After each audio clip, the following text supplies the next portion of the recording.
প্ৰিয় দৰ্শক মোৰ অন্যটি ভিডিঅ'লৈ আপোনালোকক স্বাগতম জনাইছোঁ।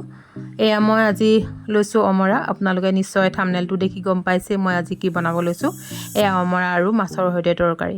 এয়া প্ৰথমতে মই অমৰাখিনি মিহি মিহিকৈ কাটি লৈছোঁ। প্ৰথমতে মানে কি অমৰাখিনি কোমলীয়া, সেই গতিকে মই ভাবিলোঁ মিক্সিতে দি দিওঁ। মিক্সিতে দি দিলে অকণমান তৰকাৰীখিনি খাবলৈ ভাল হয়, আৰু মিক্সিত নিদিলেও মিহি মিহিকৈ কাটি এনেকৈ মানে বনাব পাৰি। মই পিছে মিক্সিত দিলে বেছি ভাল পাওঁ, সেই গতিকে তেনেকৈ বনাব লৈছোঁ। এয়া লৈছোঁ মাছ, আৰু মাছকেইটা এইফালে আঁতৰাই লৈছোঁ, আৰু এইফালে দিম এইকেইটা অমৰাৰ লগত তৰকাৰী। এয়া তেল দিলোঁ। এয়া দেখিছেনে মাছ দিছোঁ। মাছখিনি মই হাফ ফ্ৰাই কৰি ল'ম। এয়া মাছ আধা ভজা হৈ গৈছে।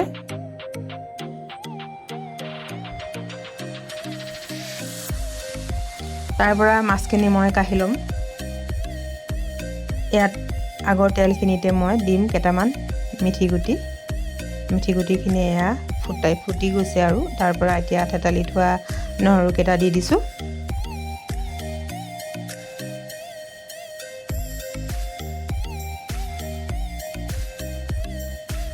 তাৰ পৰা পিচি থোৱা অমৰা দি দিছোঁ।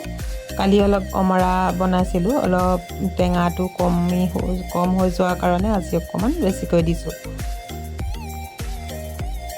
এতিয়া মই অমৰাখিনি এনেকৈ ভাজি লৈছোঁ। অলপ হালধি দিম,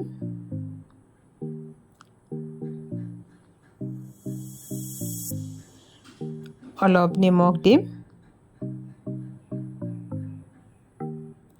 এনেকৈ দি পিনে মই ভাজি লৈছোঁ।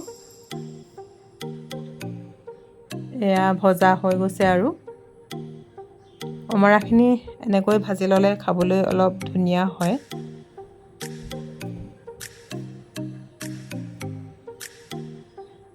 এতিয়া ভজা হৈ গৈছে। গৰম পানী এয়া দি দিছোঁ।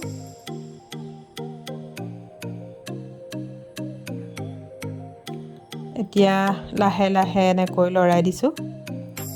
এয়া হৈ গৈছে, আৰু তাৰ পৰা এতিয়া দিম মই হাফ ফ্ৰাই মাছখিনি। এয়া গেছটো বঢ়াই দিম উতল আহিবলৈ।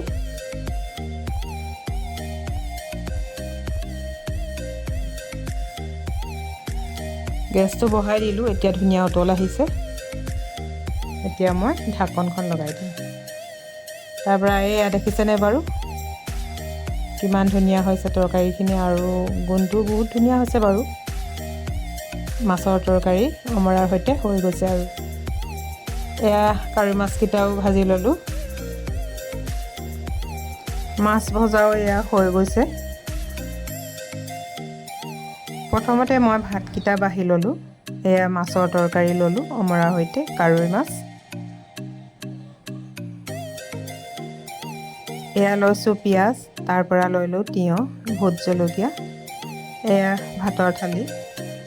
বন্ধুসকল, মোৰ ভিডিঅ'টি চাই কেনে পালে? যদি ভাল পালে প্লিজ ছাবস্ক্ৰাইব কৰিবলৈ নাপাহৰিব। লাইক কৰিব, কমেণ্ট কৰিব। ধন্যবাদ।